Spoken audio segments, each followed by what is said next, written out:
The sky over the planet Dravik 9 was a dull shade of blue, the kind that never changed. Quiet winds moved through the thick jungle below, brushing the tops of trees that had stood undisturbed for centuries. Somewhere in that stillness something new broke the silence. A ship, smooth and silver, roared down from the clouds and landed with a heavy thud, sending dust and leaves flying. Inside the ship, a group of elite alien soldiers stepped out with confidence. Their armor was dark-built, from a rare metal that shimmered like glass but could stop a blade. They moved with discipline, with purpose, with pride. They were trained killers, chosen for this mission because failure was not part of their design. These weren't soldiers who made mistakes. They were the kind that ended wars before they started. Among them was Lyra, a tech specialist. Her job was not to fight but to keep their systems running, to scan for life, to find the mineral they had come for. She was calm, focused, and known for her quiet thinking. Her skin was smooth and pale blue, marked by glowing lines of energy that pulsed with every movement. She had seen battle before, but nothing had ever really surprised her, at least not yet. The planet was supposed to be empty. Their scans had shown no cities, no structures, no signs of active life. Only strange heat spikes, as if the ground itself had a pulse. The mission was simple: land, extract the mineral, leave before the sun set twice. But simple plans have a way of changing. As the team moved deeper into the jungle, Lyra's scanner picked up something strange. It wasn't the mineral, it wasn't technology, it was a trap. A crude one, made of sharpened wood tied together with plant vines, hidden under a pile of leaves. It looked like something out of a survival guide from 1,000 years ago. One of the soldiers laughed. "Is this what counts as defense on this world?" he said, kicking the trap aside with a smirk. "Primitive nonsense." But Lyra stared at it longer than she needed to. Something about it felt wrong. Not because it was dangerous, because it was familiar. She had seen designs like this before in ancient military archives, in old files. No one cared to read anymore. The kind of thing used by humans during their early wars, before they became spacefaring. Before they were wiped out. She didn't say anything as they moved on, but her eyes kept moving. She started to notice more signs cuts in the trees that looked like trail markers. Burnt patches of ground where small fires had been set. Fresh ones, too fresh. Her fingers tapped the scanner again and again, but it only showed background noise. Something on this planet was messing with their signals. The squad commander ordered a split. 4 soldiers would search the cliffs. Lyra and another would check the valley. "If you find anything," he said, "shoot first. Don't waste time asking questions." Lyra didn't argue, but her stomach tightened. As they reached the edge of the valley, she felt it again, that strange feeling that someone was watching them. The jungle was too quiet. No animals, no insects. Only the sound of boots on dirt and the occasional rustle of wind through leaves. Then she saw it. A footprint. It was small, bare, and fresh. 5 toes, heel, human. She froze in place, staring at it. The soldier with her stepped forward and bent down, scanning it with his visor. "Impossible," he muttered. They were wiped out, burned off the maps. But the footprint didn't care about history. It told its own story. Lyra stood still, heart pounding. Something moved in the trees above them, a whisper of motion. Her partner turned sharply and raised his weapon, eyes scanning the branches. Shape appeared, not a ship, not a drone, a man, covered in dirt, barely clothed, his face half hidden behind a rough beard and a glare that could cut steel. He held something in his hand, not a blade, not a gun. A rock. The soldier beside Lyra laughed. "This is it?" he said, aiming his rifle. "This is what's been playing games with us?" Lyra's voice caught in her throat. "Wait," but the soldier didn't wait. He fired. The shot missed. The man moved with speed that didn't belong to anything they had trained for. He ducked, rolled forward, and in one clean motion, he threw the rock. It wasn't just a throw. It was a weapon in his hand. The rock smashed into the soldier's helmet with terrifying force. The armor cracked, and the body hit the ground in one final silent fall. Lyra stood frozen. Her scanner dropped from her hand. She stared at the man as he straightened, eyes locked on hers. He didn't say a word. He didn't raise his fists. He just looked at her, as if daring her to move. She couldn't. She had never seen death that fast, not even on the battlefield. And all he had was a rock. The jungle closed in around them. Lyra was alone. The human vanished back into the trees, like a ghost returning to its home. But something had changed. This world wasn't empty, and this man wasn't just surviving. He was hunting. Lyra did not move for several minutes after the human disappeared into the jungle. Her feet felt like they were chained to the ground, and her breath was caught somewhere between her lungs and her mouth. She kept staring at the place where he had stood just moments ago, as if expecting him to return and finish what he had started. The air around her felt heavier than before, pressing against her chest, and the trees no longer seemed like quiet watchers. They looked like walls now, alive with secrets and danger. She knelt slowly beside the fallen soldier, her hands trembling.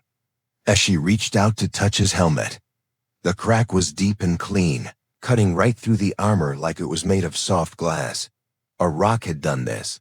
Just a rock. It made no sense. She had seen weapons melt metal and shred through solid walls, but never had she seen raw stone used like this. There was no energy reading, no sign of technology, just the brutal force of a man who had aimed perfectly and thrown without hesitation. Lyra activated her trying to send a signal to the rest of the squad, but the static returned immediately. No connection, no voice, just a low hum that reminded her of something broken beyond repair. She thought about returning to the ship, but the path behind her felt less safe than what lay ahead. If this human had already taken down one soldier, who knew how many others had fallen without warning? She needed to find them. She needed answers. She moved carefully through the jungle, every step taken with the weight of fear pressing behind. Her eyes, the light above was dim now, filtered through thick clouds and tall leaves that tangled together like fingers. The world had changed in less than an hour, and nothing looked the same anymore. Every shadow seemed to breathe, and every sound made her spin around with her weapon ready. She found the second soldier near the river bend, or rather what remained of him. His body was tangled in vines that had been tied into a trap so simple and effective it looked like it belonged in a history museum. His neck was broken, his rifle snapped in half, and his helmet was missing. She knelt beside him and closed his eyes, not out of custom or care, but because the empty stare only added to the growing storm inside. Her chest. Lyra kept walking, forced by fear and duty, her scanner now completely useless. She tried to remember everything she knew about human survival tactics, but her knowledge was limited to what the military archives allowed. The files had said humans were clever but disorganized, strong but undisciplined. Nothing in those reports had warned her about this kind of threat. They had written humans off as extinct or at least too scattered to matter. But this man, this single human, had already broken every rule she had been taught. The third soldier died right in front of her. She heard the scream first, a loud and painful cry that split the air like lightning.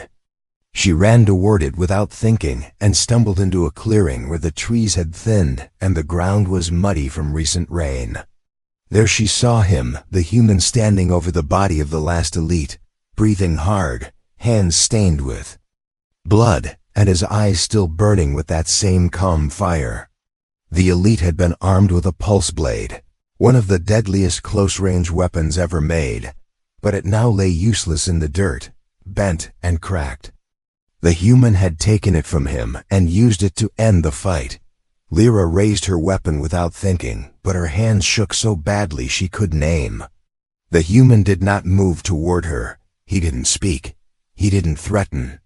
He simply looked at her again, just as he had before, with that same quiet stare. His chest rose and fell slowly, and she could see the scars along his arms, and the rough lines across his face.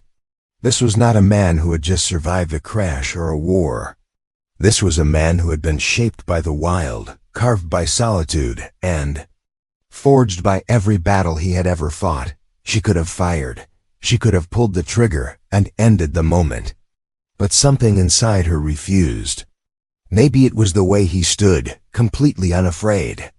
Maybe it was the fact that he had spared her once already. Or maybe it was something deeper, something old and buried that her kind had long forgotten. Respect. The human slowly turned and walked away, disappearing into the trees once again, leaving Lyra standing there alone with 3 dead soldiers and 100 questions clawing at her mind. She knew then that this mission had already failed, not because of faulty data or bad planning, but because they had come expecting silence and weakness, and instead they had found something far more dangerous. They had found a human. And he had killed 3 elite warriors with nothing but the world around him. He had not needed technology or numbers. He had used a rock. And that was all it took. Lyra did not sleep that night. She sat near the dead fire of the clearing where the 3rd soldier had fallen, watching the trees for movement, listening to every sound the jungle made. Her weapon lay across her lap, and her eyes kept scanning the shadows even though she knew it would not help. The scanners had failed, the comms were broken, and her training manuals had turned to dust inside her mind. Nothing made sense anymore. And the more she thought about it, the more she understood that her team had never stood a chance from the moment they had landed on this planet. When the sun began to rise, she forced herself to stand. Her body ached from the cold ground, and her mind was heavy with the weight of failure. She had been trained to complete missions, not to survive them. She reached for her emergency signal device and tried one more time to contact the ship, but the signal was swallowed by static again. It was clear now that the field around this part of the jungle was blocking everything. She had heard of natural interference like this, but had never experienced it herself. It was as if the jungle did not want her to leave. She knew there were still 2 soldiers left somewhere out there. They had gone with the commander toward the cliffs, and she needed to find them before the human did. She moved quickly through the underbrush, eyes alert, steps soft, senses sharp. She had started to understand now that loudness and light would only get her killed. The human had taught her that the jungle grew thicker as she moved, the trees bending inward like they were trying to keep something trapped inside. Vines hung low and wet soil sucked at her boots. She followed broken branches and marks on the ground, hoping to find signs of her squad. What she found instead was another trap. This one had already been triggered. A pile of rocks had fallen from above, smashing into the dirt with enough force to break bones. There was blood nearby. Not a lot, but enough to know someone had been hit. She found a piece of torn armor and a broken visor. One of the soldiers had passed through here. Whether he was alive or not, she could not tell. She kept moving until she heard the scream. It was short, sharp, and full of fear. It echoed through the trees like a warning. She ran toward the sound, branches slashing at her face and arms. When she reached the source, the scene froze her in place.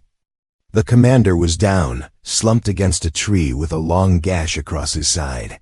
He was still breathing, but barely. The last soldier stood in front of him, gun raised, eyes wild. And facing him, only a few feet away, was the human. There was no hesitation in the man's movements. He stepped forward with quiet confidence, holding a sharpened stick in one hand and a thick piece of stone in the other. The alien soldier shouted and fired. The blast lit up the jungle, but the human was already moving, slipping to the side, rolling low, coming up fast. The gun charged again, but the human was closer now, too close. He swung the stone once, catching the weapon with full force. It shattered into pieces, metal and sparks flying. The soldier fell back, scrambling, reaching for his blade, but it was too late. The human lunged and brought the stick down with such speed that Lyra could barely follow. The alien screamed once and then went still. Silence followed. Only the sound of the commander's breathing remained, weak and slow. The human looked down at him without expression, then turned and began to walk away. That was when he saw her. She did not know how long he had known she was there. Maybe from the start, maybe the whole time. His eyes met hers across the clearing, and for a second, the world held its breath. She thought he might come for her next. Her hands tightened on her weapon, but the man did nothing. He looked at her the way a storm watches the ocean. Calm but dangerous. Then he turned and vanished into the trees once again.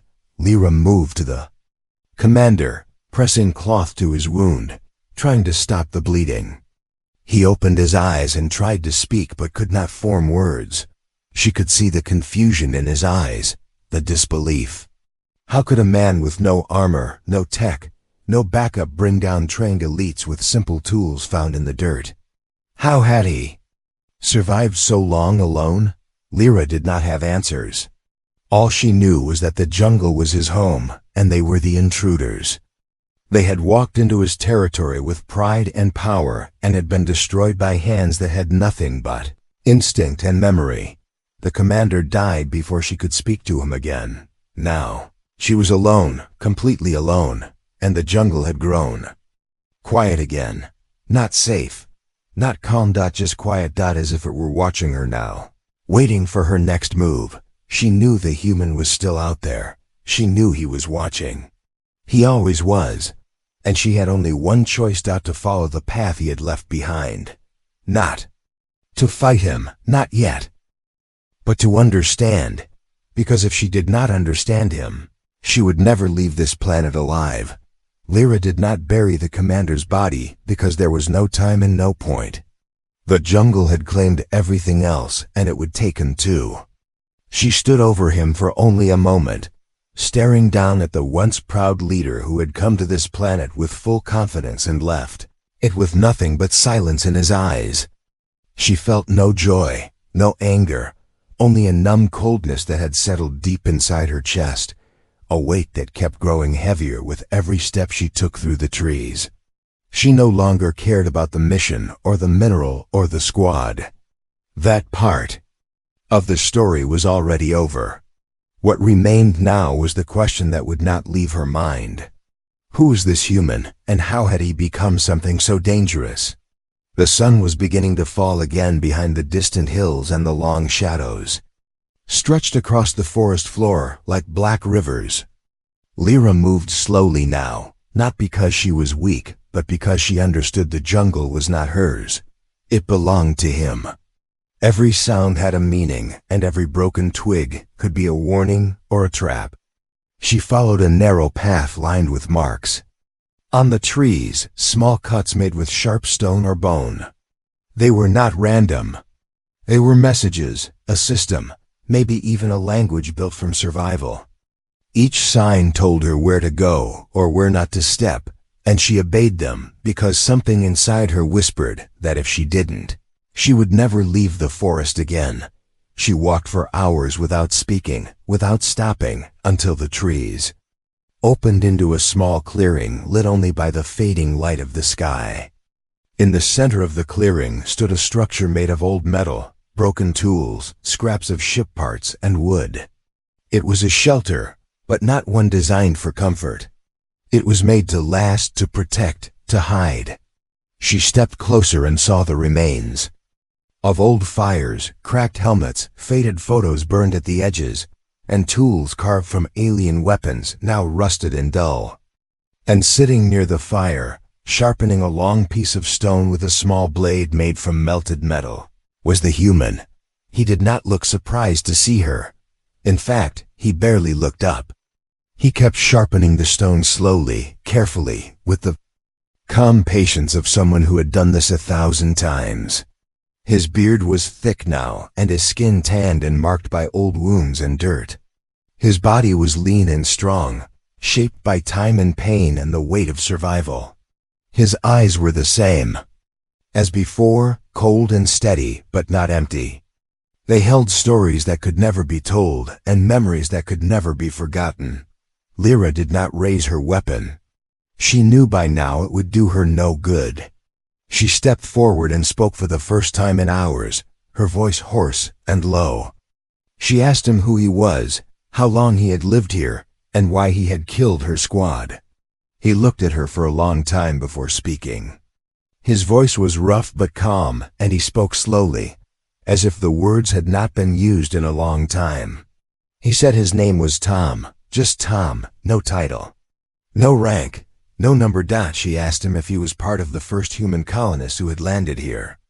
Long ago, he nodded once. Said they had been left behind when the war broke out in another system. Said the company that sent them had never come back. Said the others died over time. Some from disease, some from animals, some from storms. He was the only one who had stayed alive. She asked how he survived. He answered without pride or emotion. He used what he had. He learned from the planet. He hunted. He fought. He waited, and when others came like her team, he watched them. Most were careless. Most died quickly. But her squad had entered deeper than others before them. They had gotten too close to the cave. Lyra asked what was in the cave. Tom said nothing she needed to see, nothing worth dying for. She did not press the question. She could see that this man was not hiding treasure or weapons. He was hiding himself.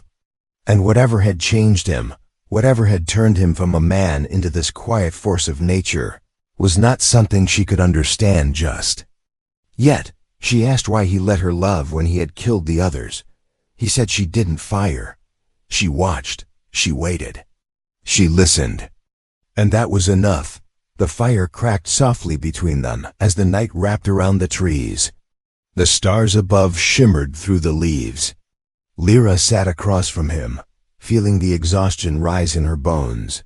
She did not feel safe, but she did not feel hunted either. She asked him if he hated them, the aliens who had come to this planet.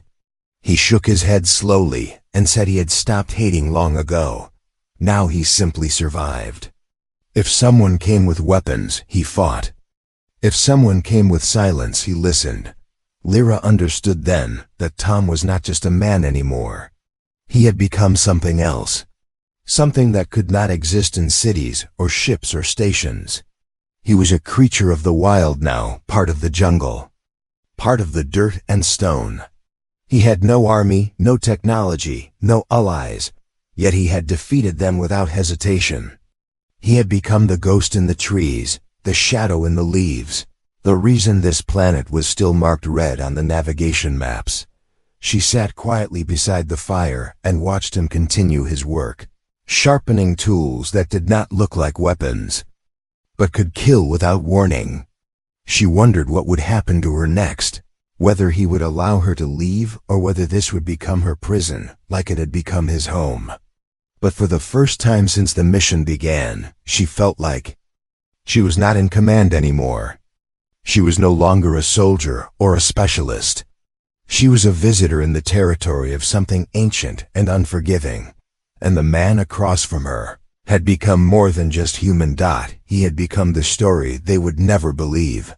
He had become the truth no one wanted to face. The fire had burned low by morning, and the first light of day painted soft colors across the jungle canopy, as if the sky itself was waking slowly and quietly after a long night of watching.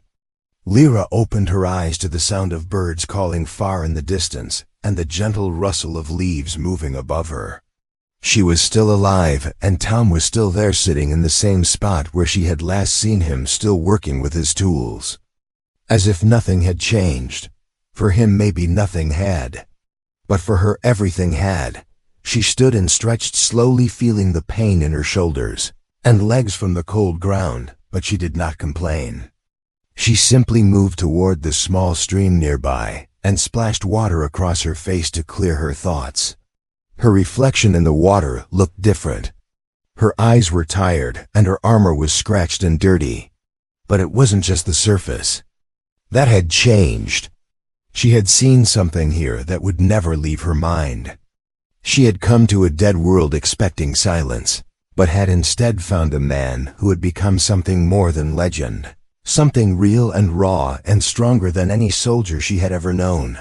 When she returned to the fire, Tom stood and motioned toward a path behind the trees. It was not the direction her squad had come from. It led deeper through the jungle past the edge of the energy field that had blocked their signal since arrival. She understood what he meant without words. He was letting her go. There would be no fight, no trick, no final test. He had made his decision. She followed him quietly as he led her through the forest, not speaking, not explaining.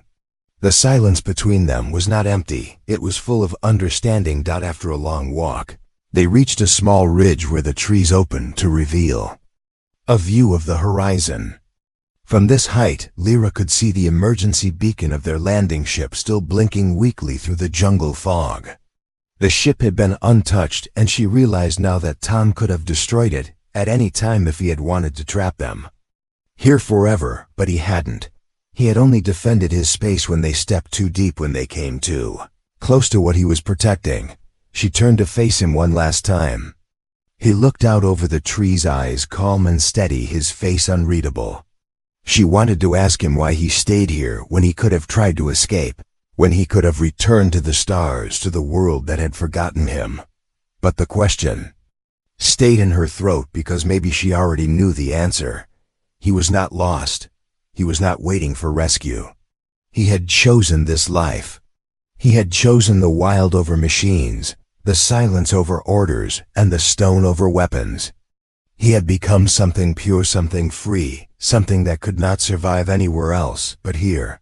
She raised her hand in farewell, unsure if it meant anything to him, but he nodded once in return and then turned and disappeared back into the trees without a sound. No footsteps, no words, just gone. As if he had never been there at all. Lyra made her way down to the ship and powered up the signal console, her fingers moving slowly, still feeling the weight of everything she had seen. The system came online, and she sent a short message to command. She did not lie, but she also did not tell the full story. She said the mission had failed. The mineral was unreachable. The terrain was unstable. The squad had been lost. Only she had survived.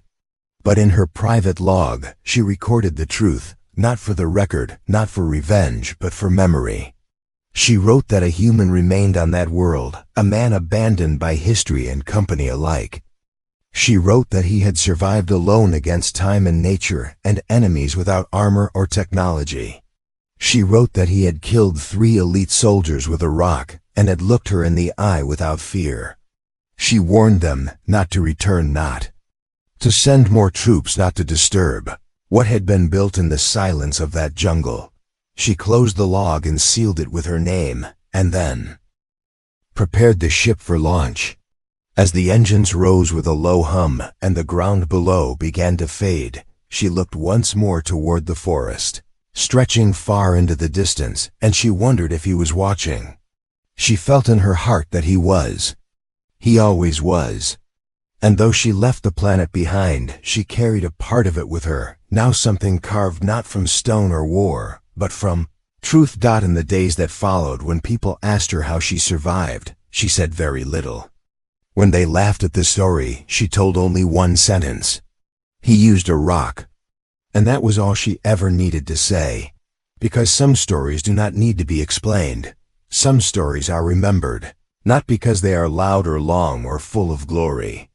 Because they are true, and because they remind us what humans become when there is nothing left but the will to survive. The end.